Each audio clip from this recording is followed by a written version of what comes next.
Guys, a very warm welcome to all of you. This is Sarvan Chaurasia and welcome to my channel Study Easy with Sarvan.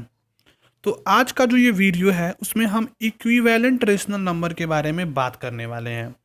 तो guys, आप जानते हैं कि rational number को हम P by Q के form में लिखते हैं या A बाई B के फॉर्म में लिखते हैं। हम इसी कंसेप्ट से इक्विवेलेंट रेशनल नंबर को समझेंगे। तो अगर मान लीजिए मैंने इसमें n से ऊपर नीचे दोनों मल्टीप्लाई कर दिया, मीन्स p में भी मैंने n से मल्टीप्लाई कर दिया और q में भी मैंने n से मल्टीप्लाई अगर कर दिया, तो ये जो मुझे वैल्यू मिलेगी pn अपॉन qn वो p अपॉन q के बराबर होगी, P अपॉन Q के बराबर होगी। गाइस, आप देख सकते हैं कि मैंने इसमें जिस क्वांटिटी से मल्टीप्लाई किया है ये दोनों अपने आप में ख़त्म हो जाएंगे, तो P बाई क्यू सेम हो जाएगा, तो left hand side right hand side के इक्वल हो जाएगा। यही इसका बेसिक कंसेप्ट है। चलिए इसको हम एग्जाम्पल के थ्रू आपको समझाने की कोशिश करते हैं कि ये इक्विवेलेंट रेशनल नंबर लिखते कैसे हैं और इसको सॉल्व कैसे करते हैं। तो मान लीजिए यहाँ पे एक मैंने एग्जाम्पल के थ्रू कह दिया कि 5/2 एक रेशनल नंबर है जिसका आपको 5 इक्विवेलेंट फ्रैक्शन लिखना है। क्या 5 इक्विवेलेंट फ्रैक्शन लिखना है या इक्विवेलेंट रेशनल नंबर लिखना है। तो गाइज आप क्या करोगे, सेम नंबर से न्यूमरेटर में भी इंटू करोगे और सेम नंबर से डिनोमिनेटर में भी इंटू करोगे। तो देखो गाइज, अगर आपको लिखना है 5 इक्विवेलेंट रेशनल नंबर तो सबसे पहले 2 से मल्टीप्लाई कर दो ऊपर नीचे, तो जो तुमको नंबर मिलेगा वो 10/4 मिलेगा। फिर तुम 5/2 में 3 से मल्टीप्लाई कर दो ऊपर नीचे गाइस, तो इसमें जो तुमको मिलेगा कितना मिलेगा 15/6 मिलेगा। उसके बाद से फिर 5/2 में फिर 4 से मल्टीप्लाई कर दो, तो जो तुमको वैल्यू मिलेगी वो 20/8 मिलेगी। फिर उसके बाद से 5/2 में आप 5 से मल्टीप्लाई कर दो, तो आपको जो वैल्यू मिलेगी वो 25/10 मिलेगी। तो आप देख रहे होगे कि हमें 4 फ्रैक्शन मिला है, 4 रेशनल नंबर मिला है। एक मिला है हमें 10/4, एक मिला है 15/6, एक मिला है रेशनल नंबर हमें 20/8 और एक मिला है 25/10।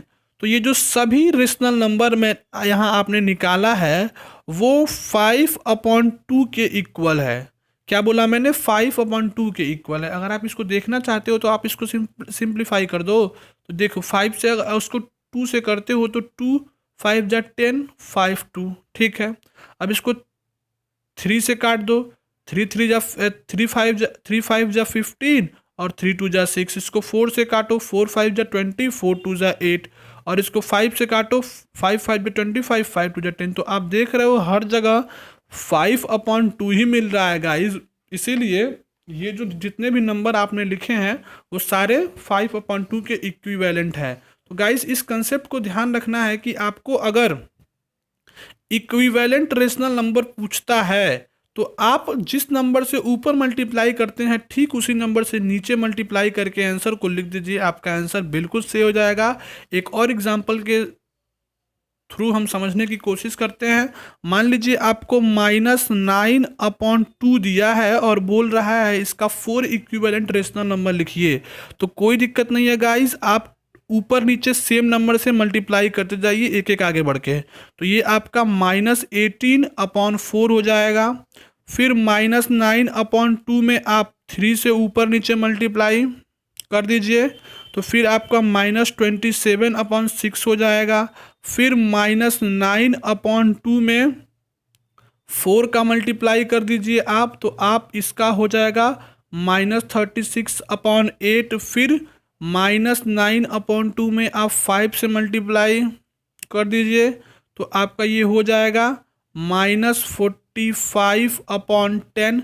तो आप देखोगे ये जो 18/4 है, -27/6 है, 36/8 है और -45/10 है, तो जो इसकी वैल्यू होगी वो -9/2 के बराबर ही होगी। ये सभी जितने वैल्यू आपने निकाले हैं, -18/4 हो गया, -27/6 हो गया, -36/8 हो गया और -45/10 हो गया। ये जितना भी वैल्यू है वो आपके -9/2 के इक्विवेलेंट है। अगर नहीं विश्वास है, नहीं भरोसा है, तो इसको आप सिंप्लीफाई करके देख सकते हैं कि जब आप इसको काटेंगे 2 से तो ये -9/2 हो जाएगा। ये इसको 3 से काटिए -9/2, इसको 4 से काटिए -9/2 आएगा, और इसको 5 से काटिए -9/2 आएगा। तो आप देख रहे हैं हर जगह जब -9/2 आ रहा है तो कहीं ना कहीं ये इसके इक्विवेलेंट है ना। तो गाइस आई होप आपको समझ में आ गया होगा इक्विवेलेंट रेशनल नंबर कैसे लिखते हैं।